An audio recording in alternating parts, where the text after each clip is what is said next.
Olá, começa agora mais uma edição do JR Entrevista e o nosso convidado de hoje é o deputado federal Felipe Carreiras, do PSB de Pernambuco.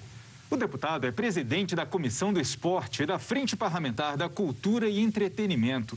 Deputado, seja muito bem-vindo ao JR Entrevista, é um prazer recebê-lo aqui no nosso estúdio. Eu gostaria de começar fazendo uma pergunta sobre a reforma eleitoral. Passou na Câmara a volta das coligações, que agora precisa ser discutida no Senado. Muitos deputados acreditaram que foi um mal menor a volta das coligações, já que estava em discussão o Distritão. Como que o senhor avalia essa votação na Câmara e o que esperar agora do debate no Senado? Em primeiro lugar, eu quero agradecer pela oportunidade, a você, Yuri, a você, Luiz. Eu acho que foi um retrocesso, o que a Câmara aprovou, voltar com o regime de coligações. Espero que o Senado não aprove. Esse é o nosso desejo. Eu acho que se é para a gente ter um sistema eleitoral, é para ter o que a gente tinha antigamente, o que foi validado, que eu acho que foi um avanço. Então é assim que eu penso e é isso que eu defendo. Deputado, sobre o Distritão, aí muito se critica dizendo que apenas aqueles candidatos com maior poder econômico vão se eleger e que tira aí minorias, representantes de minorias do parlamento. O senhor concorda com essa afirmação, com essa crítica sobre o Distritão? Concordo. Eu acho que o regime que nós temos hoje é um regime que, se não é o perfeito, não é o ideal, é o possível, é um avanço na democracia e eu discordo absolutamente de votar qualquer tipo de mudança na legislação eleitoral um ano antes da eleição. Eu acho que se é para fazer algo sério, algo que dialogue com valores que a população cobra, tem que ser para 8, para 10 anos, porque um parlamentar que vota no sistema eleitoral um ano antes da sua própria eleição, é óbvio que o parlamentar vai estar olhando para si, é uma defesa, é algo de um instinto natural, então não acho saudável votar nem nada que diga respeito ao processo eleitoral um ano antes da eleição. Agora, como fazer essa discussão com essa cautela que o senhor recomenda? Se a gente parar para pensar historicamente, sempre se usa a eleição municipal como um laboratório. Então, é feita a mudança, né, uma mini reforma eleitoral, mudando alguns pontos na Câmara e no Senado, usam como laboratório as eleições municipais e depois acabam trocando um dispositivo ou outro para as eleições, porque os próprios senadores e deputados que vão escolher as regras para a próxima eleição não querem aprovar algo que possa prejudicá-los na disputa. Então, como sair desse círculo vicioso? Pois é, nós tivemos esse processo testado na eleição municipal. Para muitos vereadores foi positivo, para outros não. E agora os parlamentares, olhando grande parte a defesa do seu mandato, da renovação do seu mandato, estão olhando para si, não estão olhando para o justo, para o coerente, para a política feita da forma correta e ter o processo proporcional justo na eleição. Então, eu defendo que a gente permaneça com a legislação eleitoral que nós já tínhamos e o que foi testado na eleição municipal. Deputado, outra questão também que muito se discute em Brasília nos últimos dias é a emenda sobre os precatórios, sobre o parcelamento de pagamento dos precatórios. O próprio ministro da Economia, Paulo Guedes, confirmou que a área econômica deu uma cochilada e agora se vê aí com um montante que não tem dinheiro em caixa para cumprir. Como é que o senhor vê essa questão dos precatórios? Eu acho que é uma obrigação. Se ele errou, ele tem que fazer a conta e pagar com o seu erro. O que não pode... quem não pode pagar essa conta é o povo, que está precisando de recursos. Os governadores estão necessitando desses recursos para fazer obras de infraestrutura, de saúde, de segurança, de educação. E essa conta, quem tem a obrigação de resolver é o ministro Paulo Guedes. Ele fala sobre uma economia com esse parcelamento, uma economia de 33 bilhões por ano que vem e que investiria muito dessa parte na questão do novo Bolsa Família. Você acha que é uma justificativa plausível? Não acho que é justificativa plausível. Eu acho que ele tem que honrar com o compromisso. Se ele errou a conta, ele tem que consertar e fazer o que é certo, o que é justo. E tentar ver de onde vai tirar recursos para investir em programas sociais que nós defendemos, o meu partido defende que nós venhamos a investir mais em tentar equilibrar mais essa desigualdade social que cresceu e muito nessa grande pandemia. Mas, deputado, o próprio ministro Paulo Guedes diz que a opção é essa. Ele não teria de onde tirar dinheiro porque a gente tem um orçamento restrito e um teto de gastos que precisa ser respeitado. Então, caso não haja o parcelamento dos precatórios, não haveria oportunidade no orçamento do ano que vem para uma ampliação de gastos sociais com benefícios. O senhor vê, a oposição consegue indicar alguma saída, ajudar o ministro Paulo Guedes nessa? Bom, nesse primeiro momento eu não estou sentado na cadeira de ministro. Ele é que está e tem uma equipe para isso. O que eu acho e repito é que ele tem a obrigação, se ele errou na conta, ele tem que corrigir. Esse é o desafio dele e é isso que eu espero dele. Como parlamentar, eu vou cobrar e fazer com que ele honre seu compromisso. O parcelamento é calote, na visão do senhor? Eu acho que pode ser encarado como como uma pedalada. Eu acho sim que pode ser encarado como uma pedalada e se for estudado na área técnica que isso eventualmente venha a ser uma pedalada, ele tem que ser punido. E responde também o presidente da República. Sem contar que essa situação caiu muito mal, foi muito mal recebida no mercado financeiro, né, deputado? Agora, todas essas votações dependem, é claro, da articulação do governo também no Congresso. Como é que o senhor na Câmara percebe a chegada, por exemplo, do senador Ciro Nogueira à Casa Civil, né? Agora é o ministro, numa tentativa do governo consolidar, reforçar a base no Congresso? Já dá para sentir alguma coisa sobre a influência do Centrão hoje no parlamento? Ainda não. A ministra Flávia tem muito respeito na casa, foi para lá já com essa missão da aproximação do Executivo com o Parlamento. É óbvio que a ida do senador Ciro Nogueira, presidente do Progressistas, também tem essa visão, mas a gente ainda não sentiu o reflexo na casa. O senador é habilidoso, também é um movimento que o presidente faz olhando para o processo eleitoral do ano que vem, e a gente agora estamos com as nossas pautas e algo que o partido e a nossa bancada defende, vamos cobrar e ter a nossa atuação dialogando com os valores defendidos pelo nosso partido. E por falar nas pautas defendidas pelo PSB, como que o partido, como o senhor está vendo a discussão da reforma do imposto de renda? Nós sabemos que o índice está defasado e muito, então haveria uma pequena correção aí para que quem receba um salário mínimo ou 2 não pague um imposto de renda em cima desse salário, mas uma correção que ainda está longe da inflação do período, se for comparado desde a última correção do imposto de renda. E, por outro lado, o ministro da Economia, Paulo Guedes, está colocando que ricos vão pagar mais imposto nesse momento. Qual é a posição do PSB nessa discussão? A gente está debatendo, vamos ter uma reunião com a nossa bancada, com o líder Danilo Cabral. O que a gente está vendo é que o governo está patinando muito nessa reforma. Setores produtivos estão reclamando. É óbvio que nós defendemos que quem recebe menos pague menos imposto. É algo que nós defendemos. Mas setores da economia que são importantes e que geram emprego chegam para nós através do nosso mandato, através do mandato de colegas. Vários setores produtivos não estão concordando. Isso vai prejudicar a economia, vai prejudicar a geração de empregos, e eu acho que do jeito que está posto aí, talvez nem venha a votação. Estava na pauta da semana passada, não votou, está na pauta para votar essa semana, e eu tenho dúvidas se vai votar, e se colocar, se será aprovada. Inclusive, é uma crítica forte da própria Confederação Nacional da Indústria, que diz que essa tributação, esse texto elevou a tributação sobre o setor produtivo e que o imposto no total pode chegar a 40% ante aos atuais 34%. É difícil conseguir aprovar isso no parlamento num momento como esse que a economia passa, né, deputado? Muito difícil. Nós estamos recebendo cartas, correspondências do setor de bebidas, que é um setor muito importante no país. Pernambuco tem um polo importante de bebidas. O setor aéreo também nos questionou com o atual texto. Foi um dos setores que mais foram penalizados no país. Não existe um país com as dimensões continentais que o Brasil tem, que movimenta cerca de 100 milhões de passageiros ano.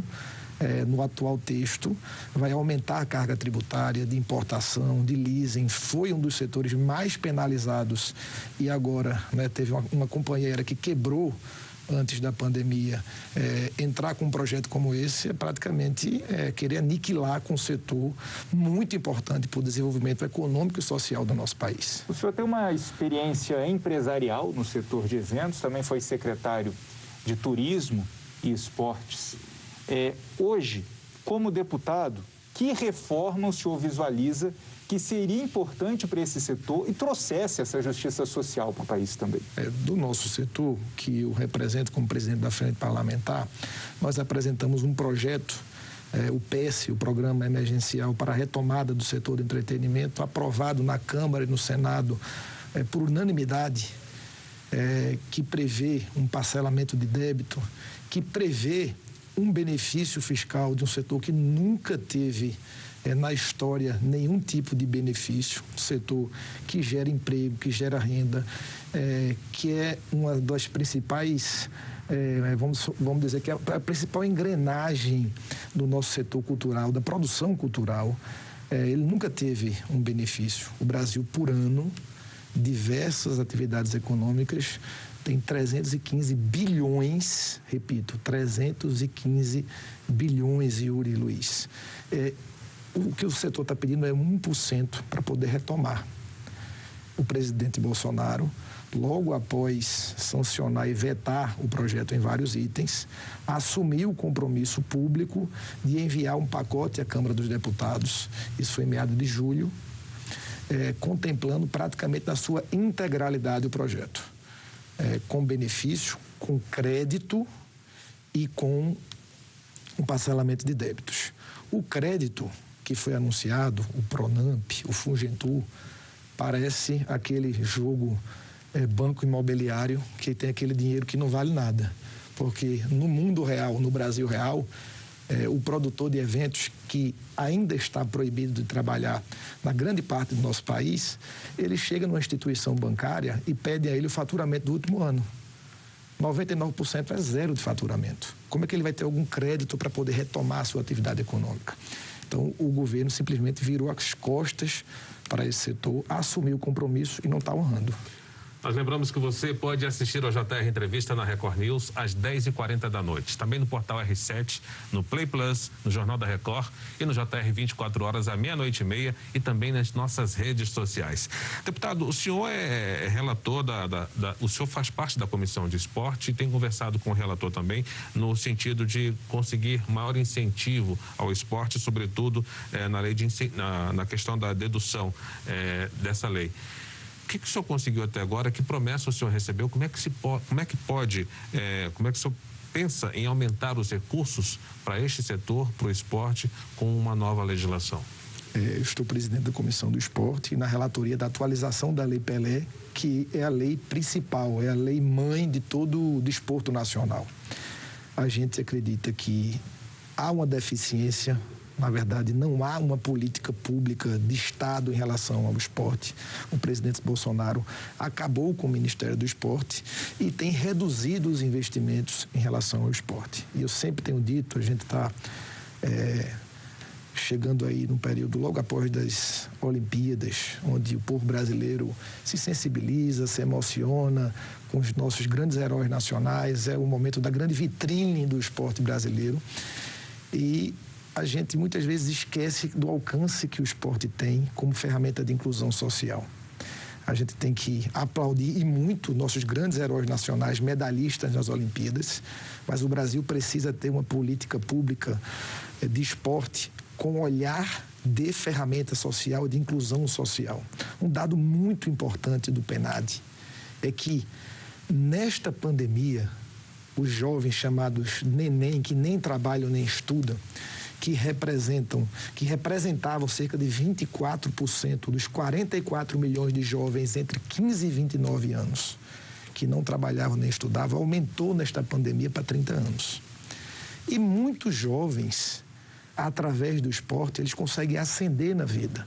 O esporte não só forma medalhista e campeão, o esporte forma cidadão. Eu acho que está faltando esta política pública. Nós temos o Ministério do Esporte, que foi criado em 1995, há mais de 2 décadas, relativamente jovem, e teve 11 ministros.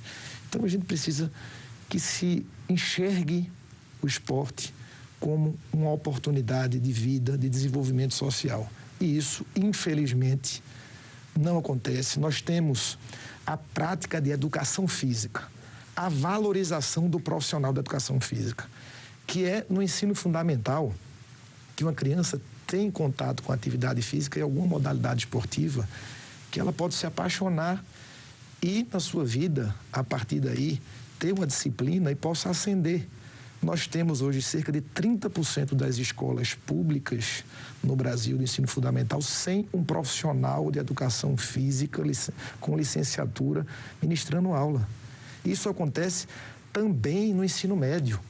Como a gente vai querer que o Brasil produza grandes campeões e campeãs olímpicos e paralímpicos quando você não tem a valorização do profissional da educação física nas escolas do nosso Brasil? Agora, deputado, o senhor defende uma ampliação daquele limite de dedução do imposto de empresas que investem na lei de incentivo ao esporte. Hoje, esse limite é de 1% e poderia subir para 2,7%. Isso já ajudaria na causa? Eu falei com o relator do projeto que poderá votar do imposto de renda, e nós já conseguimos essa ampliação caso o projeto seja aprovado na Câmara.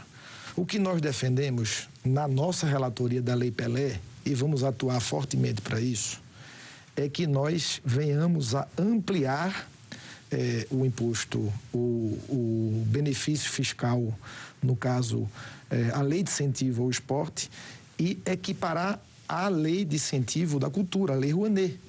Por que a Lei Rouanet tem uma dedução de imposto de renda, né? A lei de incentivo à cultura não é igual à lei de incentivo ao esporte. Eu acho que foi uma grande vitória da cultura e defendo, inclusive, que seja ampliada, mas eu defendo uma equiparação. E eu acho que nós vamos conseguir, sim, essa equiparação.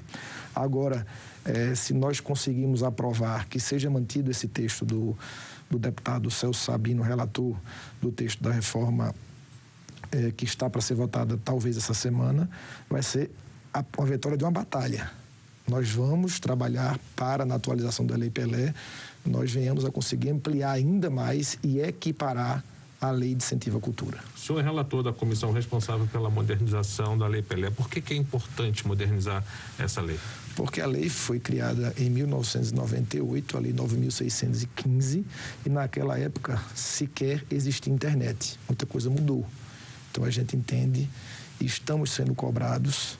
A comunidade esportiva brasileira está nos cobrando e a gente vai trabalhar para atualizá-la e uma série de capítulos que precisa torná-la mais justa e mais atual. O senhor já disse que se tiver algum enfrentamento, a comissão vai fazer justiça. Que enfrentamento é esse? Qual é a justiça que precisa ser feita? Olha, no esporte sempre teve muito lobby. A gente não vai admitir que isso aconteça. Nós vamos fazer os enfrentamentos necessários para a valorização do profissional da educação física, para a questão das eleições das confederações esportivas no Brasil. Existe essa demanda vinda dos clubes, das federações. A gente imagina que a lei de incentivo ao esporte pode ser atualizada, pode ser empoderada, pode chegar mais na ponta. Nós achamos que ela pode ser melhor distribuída, porque hoje há uma grande concentração da lei de incentivo ao esporte na região sul e sudeste, sobretudo na sudeste. Então, esta lei, ela vai procurar fazer justiça e fazer com quem nunca teve tenha alguma coisa. E com quem teve muito, distribua para quem não tem acesso a recurso público. Então, eu acho que é neste caminho, através de audiências públicas, a comissão é presidida pela deputada federal do Distrito Federal, Celina Leão, e a gente, que é do partido do presidente Arthur Lira, há um compromisso também, uma sensibilidade do presidente Arthur Lira com este tema. Obrigado, deputado. O JR Entrevista vai para um intervalo e na volta a gente fala sobre o desempenho do Brasil na Olimpíada de Tóquio. Até já. Estamos de volta com o JR Entrevista. Aqui com a gente o deputado federal Felipe Carreiras, do PSB de Pernambuco. Deputado, a gente precisa falar mais de esporte, né? Afinal, é a área que o senhor atua bastante nas comissões lá na Câmara Federal. Olimpíadas de Tóquio, o Brasil terminou essa edição com um quadro muito expressivo de medalhas, né? O melhor da história.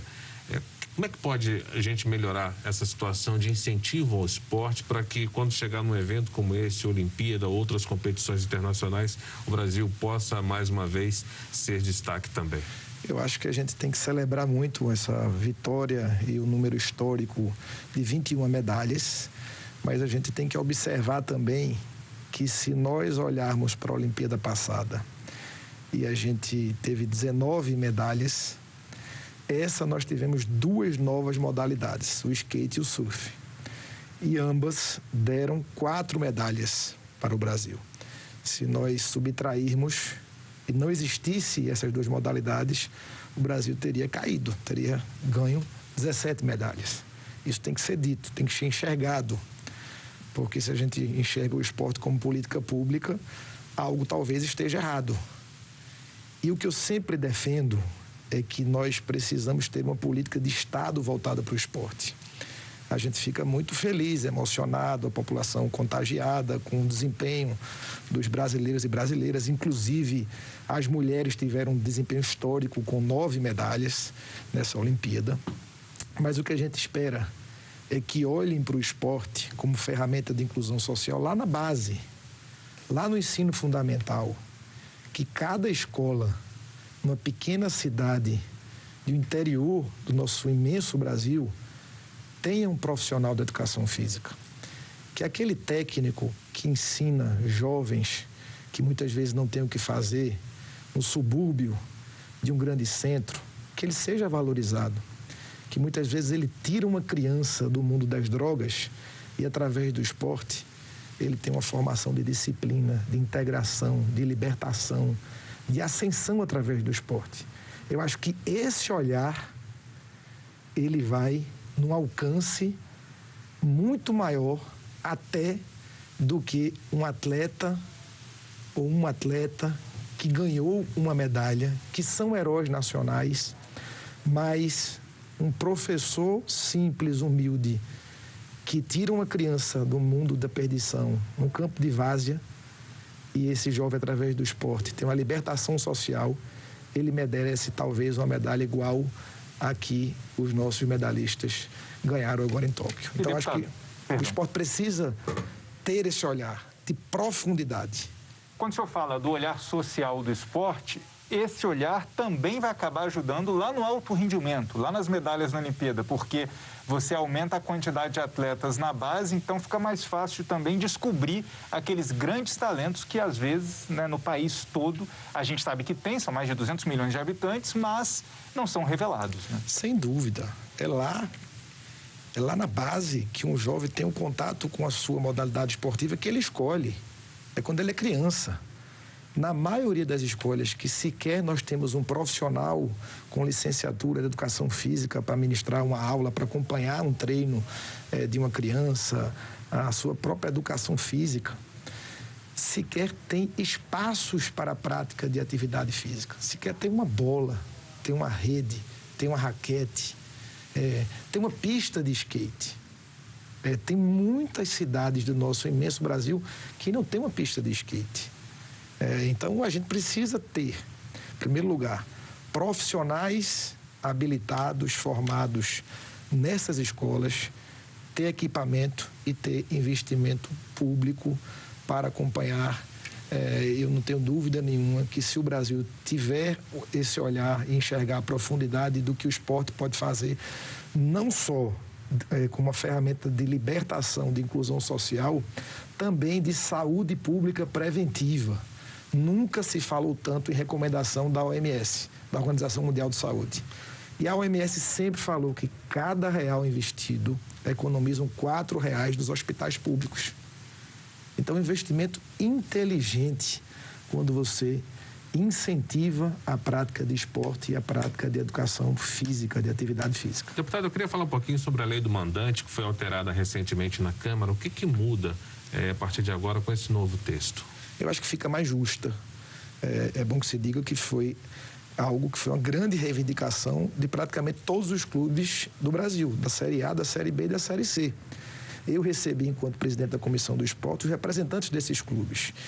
E eles pediram que fosse uma lei justa. Tem clubes que, por exemplo, que ascenderam à primeira divisão, que não tinham contrato, que na regra que funcionava, ele não tinha um poder de negociação dentro do seu próprio domínio, dentro do seu próprio estádio. Só para explicar aqui quem está nos assistindo, que ela altera aí a questão de negociação da lei do mandante. Lei do mandante para transmissão de jogos, né? Isso, para quem está nos assistindo, é simples. O Cuiabá, que está na primeira divisão, se ele fosse jogar com o Flamengo nos seus domínios, na sua cidade do Cuiabá, como o Flamengo já tinha negociado a sua cota de televisão, simplesmente o Cuiabá não tinha o poder de, no seu domínio, negociar a sua cota de televisão, porque o Flamengo já tinha negociado.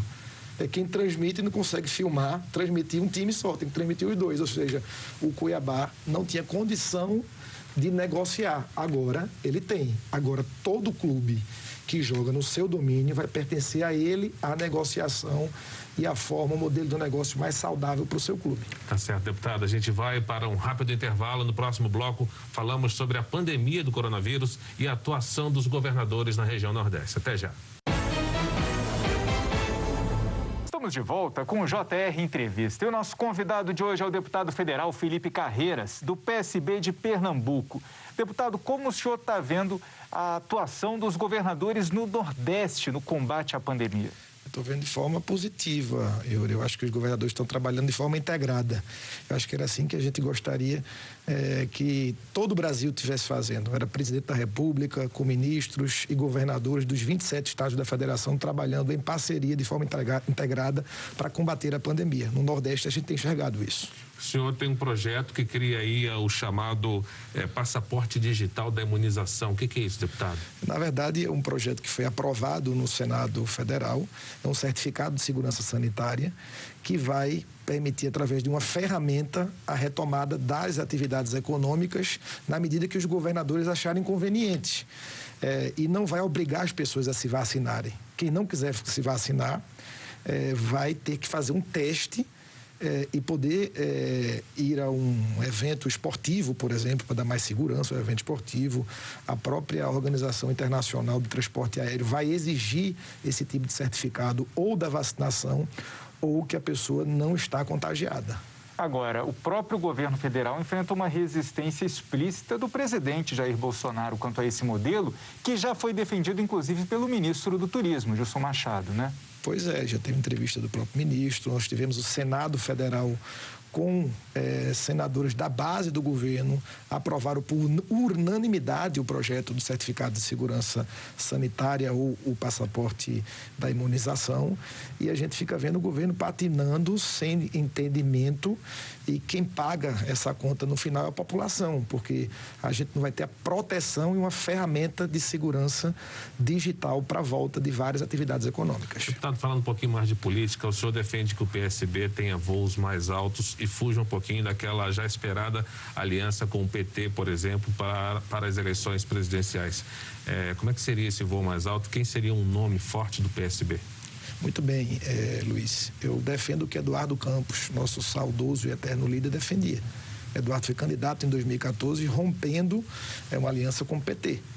Então, eu defendo que o PSB tenha candidato a presidente da República. Nós temos quadros para disputar a presidência. Nós temos o governador Flávio Dino, nós temos o governador Paulo Câmara, nós temos o governador Casagrande, temos outros nomes também.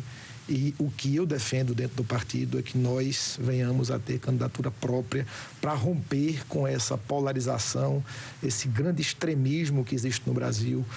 Do lado o governo Bolsonaro, os bolsonaristas, os petistas, essa esquerda radical, essa direita radical. Eu acho que a gente tem um caminho de centro-esquerda para seguir. Tá certo. O JR Entrevista fica por aqui. Nós lembramos que você pode acompanhar o programa na Record News às 10h40 da noite. Também no Portal R7, no Play Plus, no Jornal da Record e no JR 24 horas à 00h30. E também nas nossas redes sociais. Muito obrigado uma vez mais pela presença do senhor aqui com a gente, deputado. E obrigado também a você pela companhia. Até a próxima. Tchau, tchau.